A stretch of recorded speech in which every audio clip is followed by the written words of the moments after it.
What's up, everybody? We got a fuel leak when you're filling up the gas tank. Lifted it up and found the problem. We need a new fuel filler neck hose. Sometimes these filler necks rot out. You gotta open up that cap, take the bolts out, and replace the neck. This one happens to be non-metal. So our problem is this hose is rotted where it connects to the tank. And we're gonna replace it. We're gonna take this hose clamp off. There may be multiple different sizes. That's the first thing we're gonna start with. After I take that hose clamp off, I'm gonna start spinning this hose and try to get it to break free.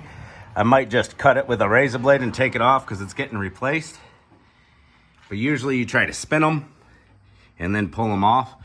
And you can see we barely have a hand's distance here between the frame to get to the other end that's hose clamped to the plastic tank. So we're gonna end up dropping the tank. No matter what vehicle you're working on, it's gonna be pretty much the same story. We got a couple of fuel tank straps. They look in decent shape compared to the rest of the vehicle. Maybe they've been replaced before. We got one bolt up there. We got another one way up there. And we're gonna be lowering the tank. Not enough that it stretches the fuel line so that they're tensioned, but we're gonna lower the tank enough so we can get our hand up in there and replace the other side. Let's get to it. All right, guys, I got two stands underneath this with a little wood block to cushion the plastic tank. If you're doing this without a hoist, obviously you're gonna use jacks or something. That's to keep our fuel tank up. I used a couple extenders to get past the drive shaft so I wouldn't have to mess with that. Sometimes on gas tanks, you got to take the drive shaft down. This one will be all right. So we'll start spinning our stands down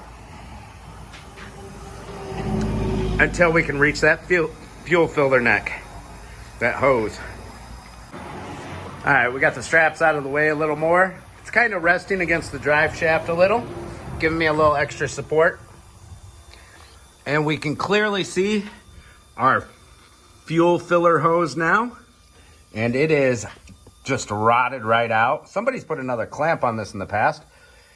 So we have access straight through here. We've got about 2 inches. We're gonna put a socket through with a little extender and get those hose clamps off of there. And then pull this hose out. Once this hose is out, we're gonna feed our new hose through the same way between the frame and attach it right there. What's up, guys? We got our new hose in there.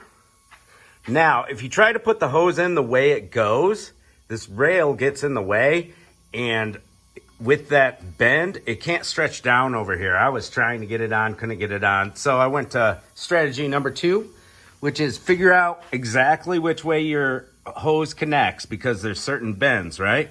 So mine needed to be bent so that it kind of goes towards the back of the car just a little, but basically the bend goes up, in, and up again, up into there. All right. So what I did is I folded it in half. See how I folded it in half? Now, as I'm bringing the tank back up, now I can finagle that hose in between the frame and the bed of the truck. The other way to do it is to drop your fuel tank all the way down low enough so that you can attach the hose. And then as you're bringing it up, you feed it through that frame and bed. But I didn't want to disconnect my wiring or my lines or anything. So that's the way I did it. Now I'm going to start raising this slowly and working that hose. It's bent over. It's completely 180'd. So as it comes up, I'm gonna 180 it that way. It's gonna take a little bending, but it is rubber, it'll bend. All right, as I'm coming up with the tank, I got it around that frame. So we're all right where we need to go. As I'm coming up, I'm feeding it into the hose where it goes. I put a little grease on the filler neck to help it slide. This side was smaller on this side and bigger on this side. I forgot to put my C-clamp on there. That'd probably help. We'll put our C-clamp on there so it's already on there. Then we're gonna squeeze it on there. There we go. And as we're coming up, I'll keep forcing that up further and then tighten that hose clamp. And then while make sure all our grooves are in the spot, the old fuel rail strap should line up with where your bolt goes. And we'll tighten those fuel straps back on. That clamp will be tight, and then she won't leak fuel when she's filling anymore. You can see the trail that it made. All right, thanks for watching, guys.